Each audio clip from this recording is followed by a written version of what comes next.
Okay, everybody, hi, welcome back. Today we are gonna make a compound butter.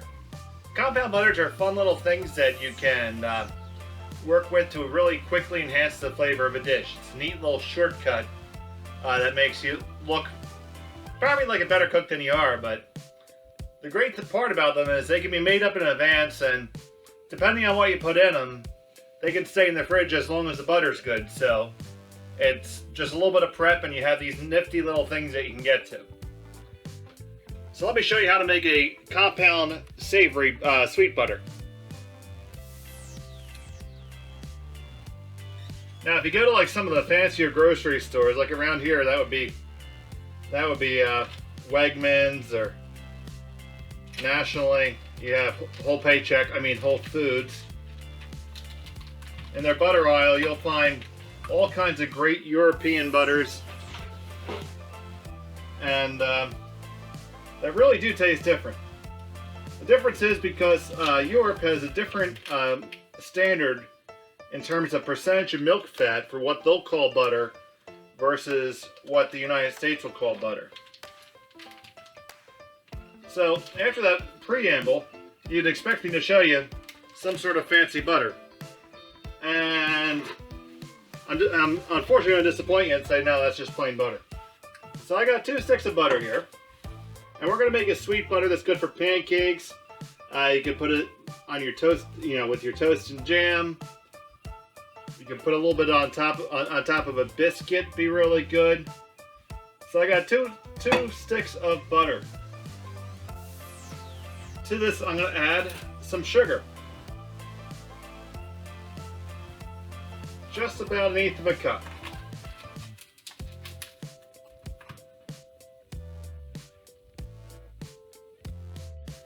I'm also going to add about a tablespoon of dark molasses.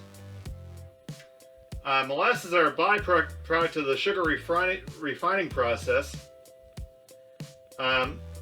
Most folks know molasses by the more common way that they consume them, which is in rum. Rum is traditionally distilled from molasses.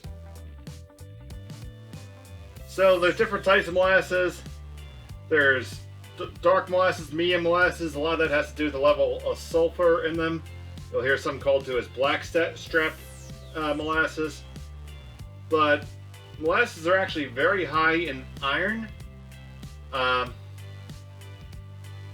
in terms of a sweetener, it's better for you than using white sugar.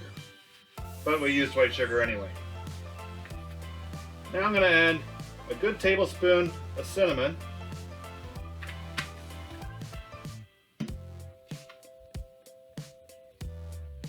About 1/8 of a teaspoon of allspice, and a comparable amount of nutmeg.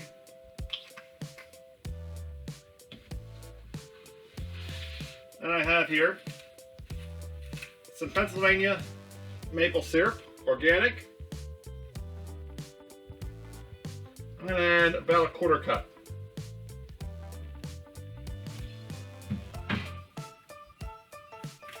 If you don't have maple syrup, honey works really good for this. And then I'm going to add, to finish it off, a little bit of vanilla flavor. I should have vanilla extract, but I'm out. Please stop yelling at the screen. You can, I can't hear you, so yell all you want. Now we need to combine these.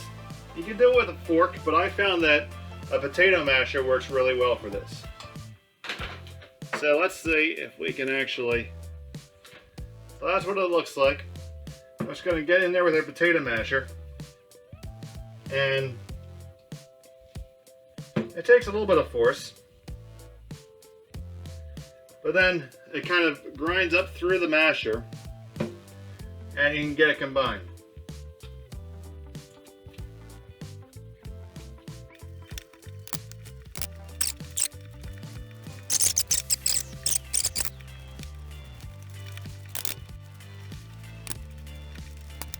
Alright, and when you're done, your process is going to, your product's going to look like this.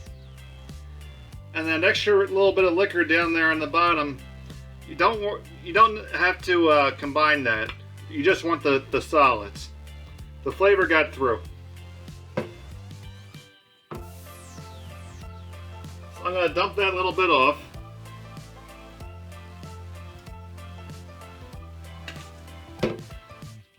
You want to have a little bit in there, but not a gazillion. Gotta clean off my masher.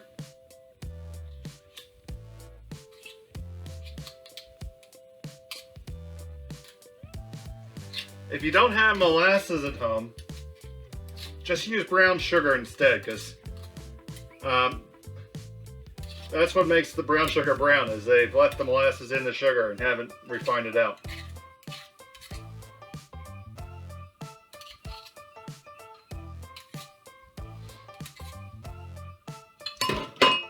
Alright, so there you have it. Sweet compound butter. You put that in a container, you save it, you put it in your pancakes, whatever. Thanks for watching. Please like and subscribe, and I hope you enjoy.